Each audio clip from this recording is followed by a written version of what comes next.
Hello everyone, आज हम directorate of education GNCT of Delhi की वर्कशीट 60 करेंगे।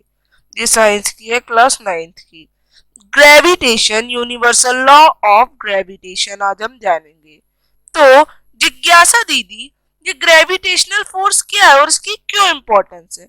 तो ज्ञान, जब हम ऑब्जर्व करते हैं दैट जो एक कच्चा एप्पल है, एक जिसका छिलका नहीं उतारा गया, तो वो एप्पल ऑलवेज अर्थ पे फॉरवर्ड होता है। तो एक बार ऐसे ही न्यूटन के सर पे गिरा, तो न्यूटन ने सोचा कि जो अर्थ है ये हर चीज को अट्रैक्ट करती है फोर्स से। इसी वजह से जो मून है विच रिवॉल्व्स अराउंड द अर्थ, इसी की वजह से मून सेंट्रीपेटल फोर्स से अर्थ के अराउंड मूव करता है। ये सेंट्रीपेटल फोर्स है जो कि सेंटर में पड़ती है अर्थ के।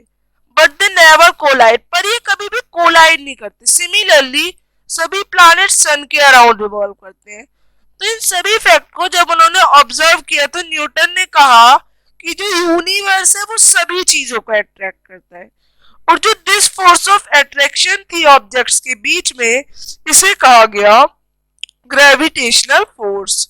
आगे, यूनिवर्सल लॉ ऑफ ग्रेविटेशन।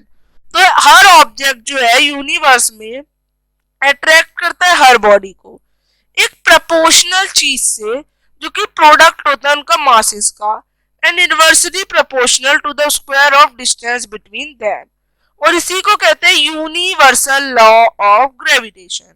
तो दो ऑब्जेक्ट लिए, एक का मास m है और दूसरे का भी m है, एक स्मॉल एक बिग, तो d इनके बीच का डिस्टेंस है। तो between them from their centre, अगर जो फोर्स है अट्रैक्शन की बिटवीन देम, ये सपोज एफ हो जाती है, तो इससे हम क्या बता सकते हैं? तो जो डायरेक्टली प्रोपोर्शनल है इनकी बोर्ड्स की फोर्स, वो इनके प्रोडक्ट की इक्वल है, यानी F directly proportional to M into M.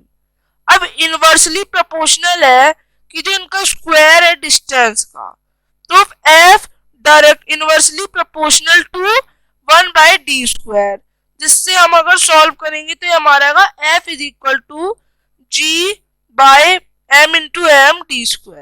तो हेयर जो g है ये हमारा प्रोपोर्शनली कांस्टेंट है, जिसको हम क्या कहेंगे? यूनिवर्सल ग्रेविटेशनल कांस्टेंट, और इसकी एक वैल्यू 6.673 इंटू 10⁻⁻11 nm² kg²।